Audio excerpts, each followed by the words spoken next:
प्रभात बच्चों, कक्षा 2 हिंदी में आप सभी का स्वागत है।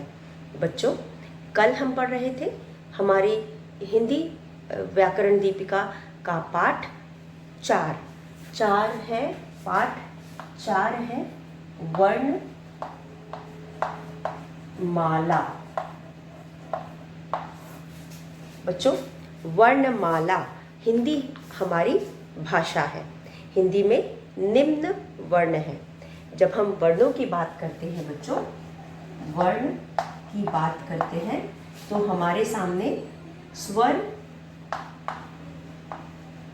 और व्यंजन, दो प्रकार के वर्ण हैं, स्वर और व्यंजन। हमारे पास 11 स्वर होते हैं और 33 व्यंजन होते हैं। इन दोनों को जब हम एक साथ लिखते हैं तो बनती है वर्णमाला।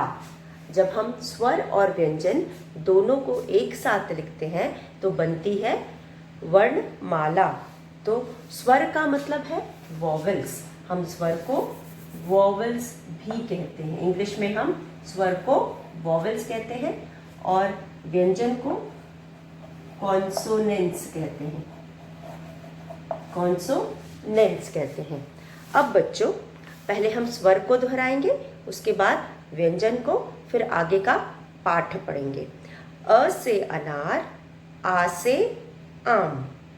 अ से अनार भी होता है और अ से अमरूद भी होता है। आ से आम भी होता है, आ से आग भी होता है। ई से इमली, ई से इमरती। ई से ईख, ई से ईद। ऊ से उल्लू, ऊ से उपवन। ऊ से ऊन, ऊ से ऊंट। री ए। उसके बाद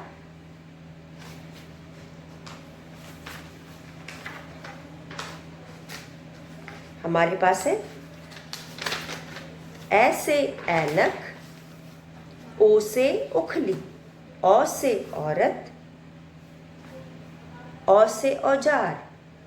अंग माने कुछ नहीं, अह माने कुछ नहीं। अब बच्चों, चलिए हम इसे लिखते हैं। सबसे पहले हम लिखेंगे वर्णमाला का पहला भाग जो है स्वर। अब हम यहाँ लिखेंगे अ, आ, ई, ई, उ, ऊ, री, ए,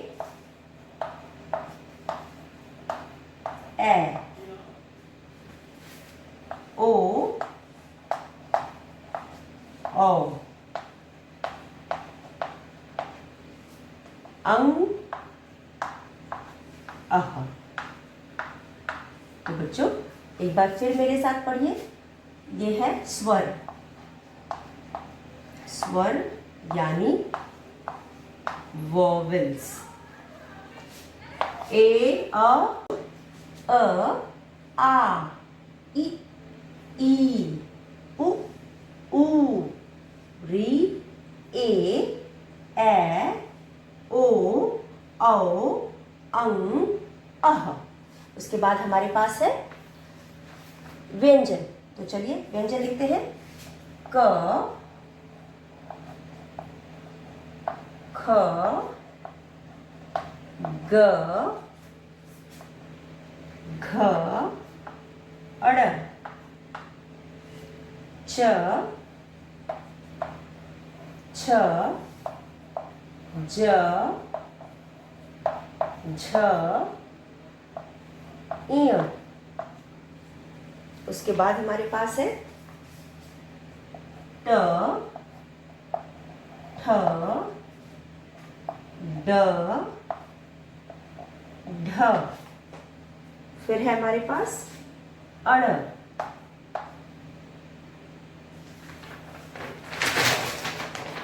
त, थ, द, ध न प फ ब भ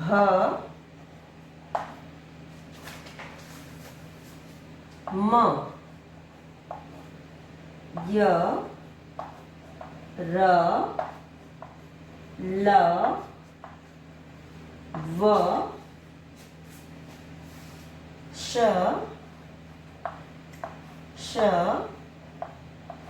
स और ह। इसके अलावा क्या है व्यंजन? इसके अलावा हमारे पास कुछ संयुक्त व्यंजन है। चलिए उसे भी हम लिख लेते हैं। छ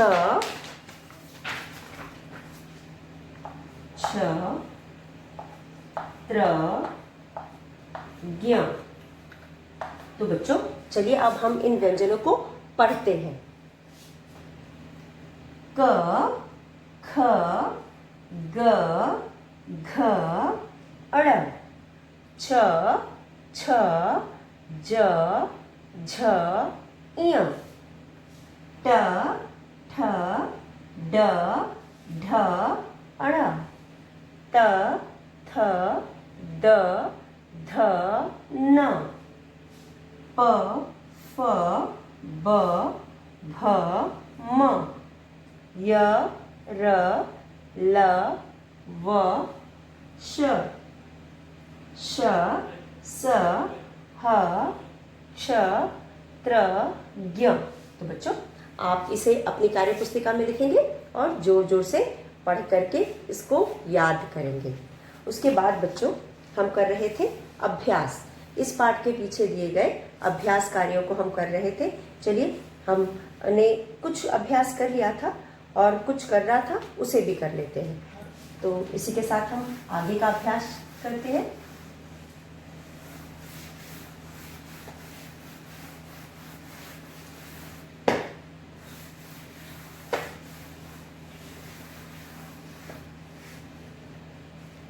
बच्चों कल हम कर रहे थे अभ्यास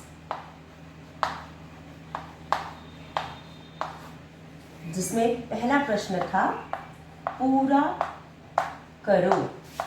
पूरा करो। पूरा करो में हमें यहाँ पे शब्द दिए गए हैं, व अक्षर दिए गए हैं, स्वर दिए गए हैं।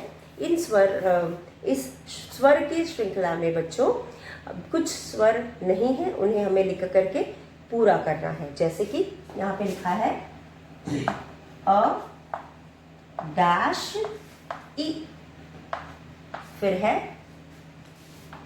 ई, फिर है डैश, फिर है ऊ, ऊ के बाद है डैश, फिर है ए के बाद है ए के बाद है डैश और फिर है औ। अब यहाँ पे बच्चों स्वर हमने पढ़ लिया, आपने भी पढ़ लिया।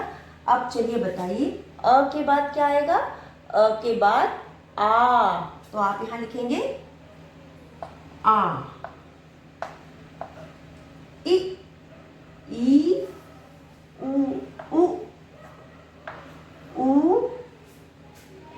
ए और ए के बाद ये है ए।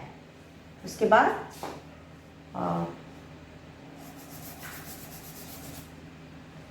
यहाँ पे री आएगा, सॉरी यहाँ पे है री, और उसके बाद ए और यहाँ पे आएगा ए। ये है ए और यहाँ पे है ओ, ये है ओ।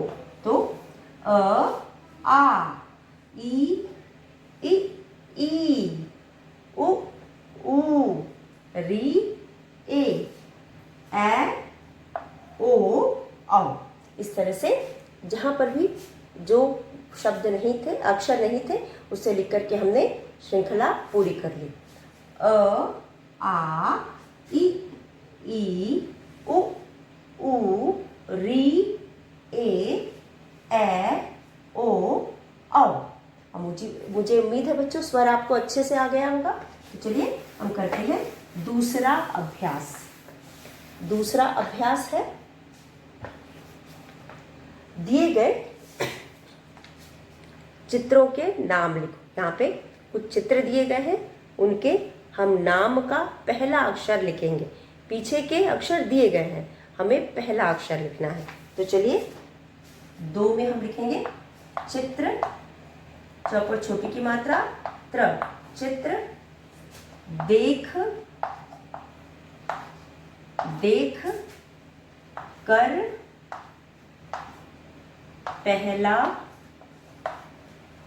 पहला अक्षर लिखो।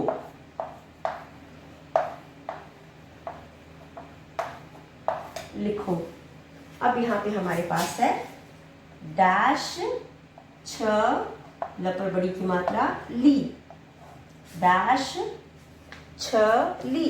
फिर है डैश स, यहाँ पे हमारे पास है डैश स।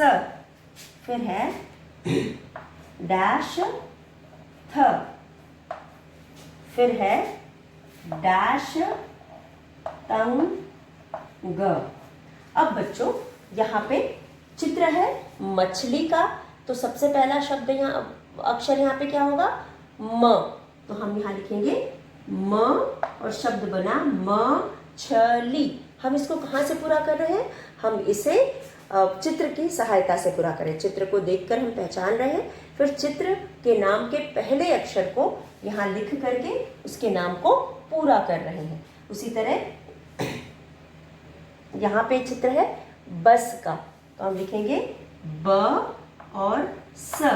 ब का पहला अक्षर है, बस का पहला अक्षर ब है, इसलिए हम यहाँ लिखेंगे ब और स। उसके बाद अगला चित्र है रथ का। रथ का पहला अक्षर है र, इसलिए हम यहाँ लिखेंगे र थ रथ। पतंग, पतंग का पहला अक्षर है प, तो हम यहाँ लिखेंगे प तंग, पतंग। इस तरह से बच्चों हमने दूसरा शब्द प्रश्न भी कर लिया। यहाँ पे हमारे सामने चित्र दिए गए थे और आधा नाम दिया गया था। पहला अक्षर चित्र को देखकर उसके नाम का पहला अक्षर लिख करके हमें शब्द को पूरा करना था। तो यहाँ हमें चित्र को पहचानना था और उसके बाद उसके पहले अक्षर को लिखना था। तो म से मछली, तो हमने म लिख करके नाम को पूरा किया, मछली। ब लिख करके बस, नाम को पूरा किया, बस। र लिख करके रथ, रथ को पूरा किया। और प तंग के साथ प लिख करके पतंग लिखा। अब उसके बाद नीचे लिखे अक्षरों से शुरू होने वाले शब्द लिखो। नीचे लिखे अक्षरों से शुरू होने वाले शब्द लिखो। अब यहाँ पे बच्चों हमारे पास है प्रश्न 3। 3 में नीचे लिखे अक्षर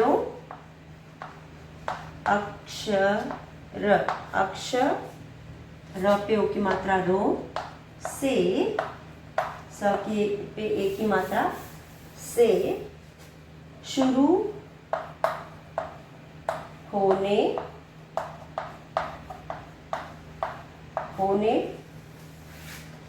वाले शब्द लिखो। ल पे छोटी की मात्रा और ख पर ओ की मात्रा, लिखो। अब हमारे पास यहाँ पे है पहला, उदाहरण के लिए पहला हमें किया गया है, जैसे यहाँ लिखा है ट, फिर है फ, फिर है क, फिर है च और उसके बाद है ख। तो अब ट से क्या क्या शब्द हम बना सकते हैं? ट से ट मा ट र, टमाटर। ख चलिए बाद में लिखेंगे हम। उसके बाद ट से और क्या बनेगा, टब, टब। फिर बनेगा ट म ट म, टम टम। उसी तरह से फ, फ से फल, फल, फ से, और फ से क्या बनेगा बच्चों, और फ से क्या बनेगा, फ से फ न, फन, फन हो जाएगा। और उसके बाद चलिए क से क म ल, कमल। क से क बू त र, कबूतर। उसके बाद च से च र खा, चरखा। च से च, आधा म, पूरा म, चम म च। तो इस तरह से बच्चों हमने कुछ शब्द बनाए। ट से टमाटर, टब, टमटम। फ से फल, फन। क से कमल, कबूतर। च से चरखा, चम्मच। यहाँ पे दो दो शब्द बनाने थे, इसलिए हमने दो ही शब्द बनाए।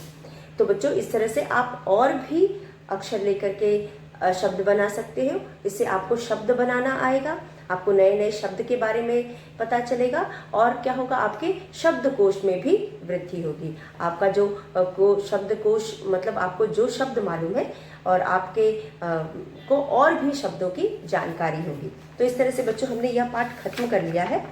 अब हमारा अगला पाठ है मात्राएं। बच्चों मात्राएं, आज हम पढ़ेंगे मात्राएं, वोवेल साइंस।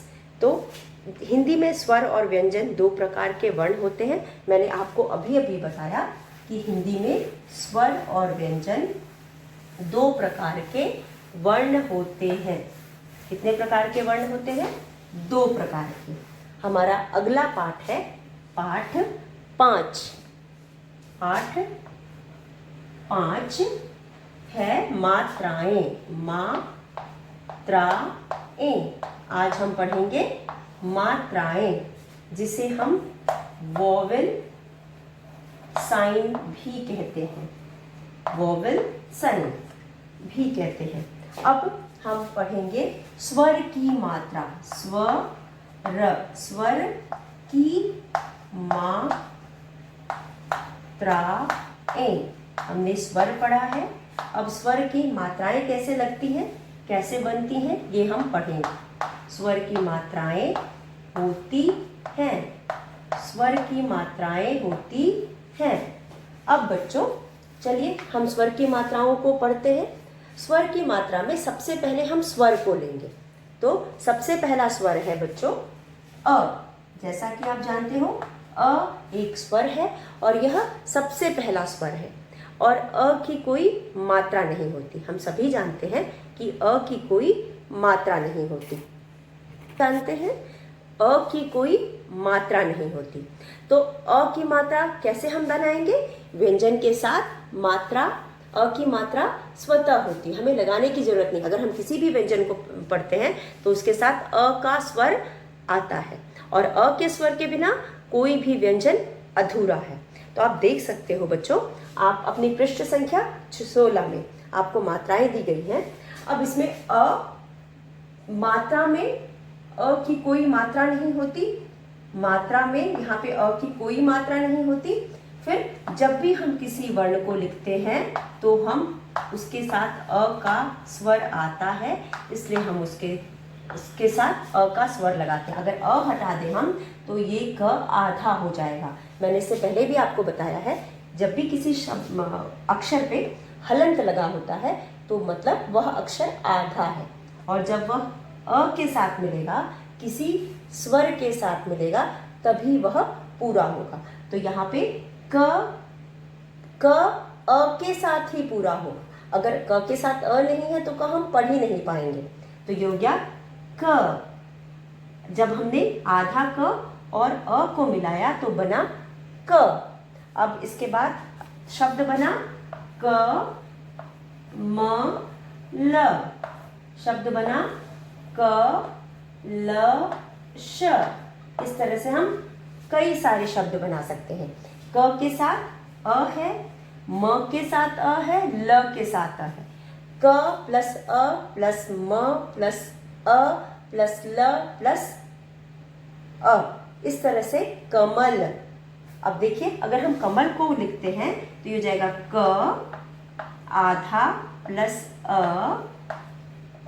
प्लस म आधा प्लस अ, फिर हो जाएगा प्लस ल आधा और प्लस अ। तो ये हो गया क म ल। मतलब हर व्यंजन के साथ अ की ध्वनि होती है। मैंने पहले भी आपको बताया है, किसी भी व्यंजन में अगर अ की ध्वनि नहीं रहेगी तो वो अधूरा कहलाता है या फिर आधा कहलाता है। और जब तक हम उसे दूसरे स्वर या व्यंजन के साथ नहीं मिलाएंगे वह पूरा नहीं होगा। तो यहाँ पे हम स्वर के साथ मात्रा लगा रहे हैं। मात्राएं स्वर की होती है, इसलिए हम स्वर की मात्राओं को यहाँ पढ़ और समझ रहे हैं। तो ये हुआ अ की मात्रा। अब हम पढ़ेंगे आ की मात्रा। अब आ की मात्रा कैसे लगती है? आ की मात्रा में हम एक पाई लगाते हैं। किसी भी व्यंजन पर एक पाई लगा करके हम आ की मात्रा बनाते हैं। और हम चलिए देखते हैं क पे हम कैसे आ की मात्रा लगाएंगे। क प्लस, अब इस अ की जगह पे हम लिखेंगे आ। अ की जगह पे लिखेंगे आ। ये हो जाएगा का। क पर आ की मात्रा का। ये हो गया आधा क। अ की जगह आ लगाया तो बन गया का। तो हम यहाँ लिखेंगे का न, कान। अब जब हम कान को अलग अलग लिखेंगे तो ये होगा क प्लस आ प्लस न प्लस अ। मतलब क के साथ आ की मात्रा है तो आधा क और आ हो गया। न के साथ अ की ध्वनि है इसलिए हो जाएगा न और अ, का न। क के साथ आ मिला हुआ है तब क पूरा हुआ, और न के साथ अ मिला है तब जाके न पूरा हुआ। तो शब्द बना कान। मुझे उम्मीद है बच्चों आपको समझ में आ रहा होगा किस तरह से हम मात्रा लगाते हैं और उसको लिखते हैं। अब हमारे पास अगली मात्रा है ई, छोटी ई। जब हम छोटी ई की मात्रा लगाते हैं, एक पाई और एक टोपी पहनाते हैं। अब एक पाई और एक टोपी छोटी ई की मात्रा में वर्ण व्यंजन के पहले लगती है। जब भी हम छोटी की मात्रा लगाते हैं तो वह व्यंजन के पहले लगाते हैं।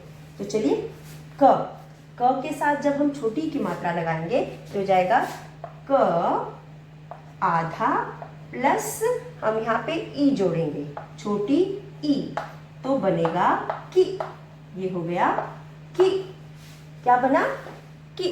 अब की से बनेगा की वाड़, किवाड़।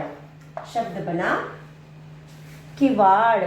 अब किवाड़ को अगर हमें लिखना है तो हम कैसे लिखेंगे? हम लिखेंगे क प्लस ई प्लस व प्लस आ प्लस ड़ के साथ आधा प्लस अ, ड़। ये हो गया कि वाड़, किवाड़। मात्राएं देखिए बच्चों, क के साथ छोटी की मात्रा है इसलिए हमने ई लगाई, व के साथ आ की मात्रा है इसलिए व के नीचे हलंत लगाया, आ की मात्रा हटा दिया। मतलब जब हम स्वर हटा दे रहे हैं व्यंजन में से तो वह आधा हो जाता है। जब भी हम किसी भी व्यंजन में से स्वर हटा देंगे तो वो आधा हो जाएगा।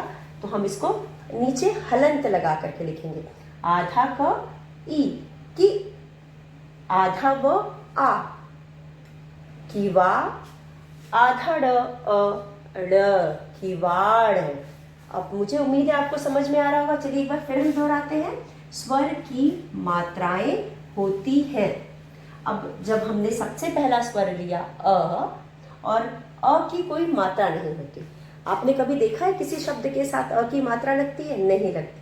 अ हर व्यंजन के साथ होता है, और जब हम उस पर कोई और मात्रा लगाते हैं तो उस अ की जगह पे उस मात्रा को लगाते हैं, उस दूसरे स्वर वाली मात्रा को लगाते हैं। जैसे कि अब यहाँ पे कोई मात्रा नहीं है, तो ये क और अ मिलकर के ही पूरा क बना है।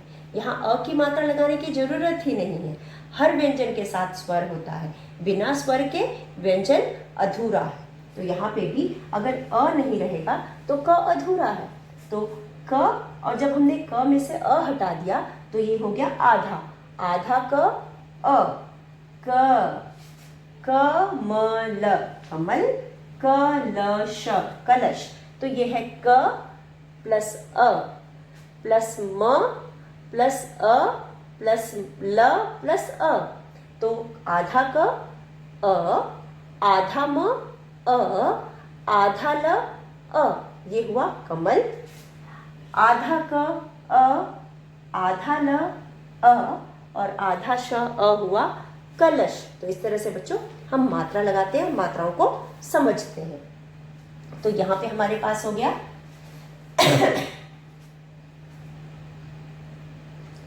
आ की मात्रा।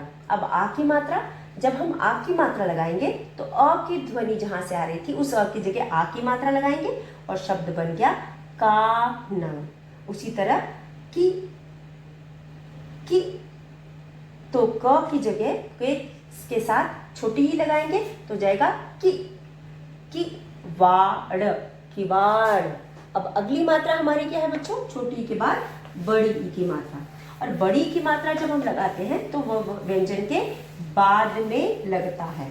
बड़ी की मात्रा हमेशा व्यंजन के बाद में लगती है।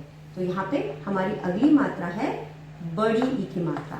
बड़ी ई की मात्रा एक पाई और एक टोपी, और यह व्यंजन के बाद में लगता है। अब क है यहाँ पे, आधा क प्लस बड़ी ई। हम बड़ी ई लगाएंगे आधा क के साथ, तो ये क्या हो जाएगा? ये हो जाएगा की। ये हो गया क पर बड़ी की मात्रा की, और की से बना कील, कील। की से बना कील। अब जब हम कील लिखेंगे तो कील हम कैसे लिखेंगे? क आधा प्लस बड़ी ई प्लस ल आधा प्लस अ, ये बना कील, कील। इस तरह से हमने कील पे मात्रा लगाई। तो चलिए हमारी अगली मात्रा है, बड़ी ई के बाद क्या आता है? बड़ी ई के बाद उ, छोटा ऊ। अब यहाँ पे ऊ में हम कैसे मात्रा लगाते हैं? इस तरह से उल्टा कटोरी करके। अब इस मात्रा को जब हम क में लगाएंगे तो क हो जाएगा आधा, और अ की जगह हम लगाएंगे छोटे ऊ की मात्रा, तो हो जाएगा कु। क पे छोटे की मात्रा कु, ये बन गया क पे छोटे की मात्रा कु। अब कु से शब्द बना कुली, कुली, ये बना कुली। अब जब हम कुली को लिखेंगे ये हो जाएगा क आधा प्लस ऊ प्लस ल आधा प्लस बड़ी ई, हो जाएगा कुली। ये हो जाएगा कुली। कुली को हम इस तरह से लिखेंगे। उसके बाद हमारी अगली मात्रा है बड़ा ऊ। बड़ा ऊ की मात्रा हम कैसे लगाते हैं? बड़ा ऊ की मात्रा हम इसी कटोरी को उलट देंगे तो ये इस तरह से हो जाएगा। अब उसके बाद आधा क प्लस ऊ हो गया कू। कू से क्या बनेगा बच्चों? कू से बनेगा कूड़ा।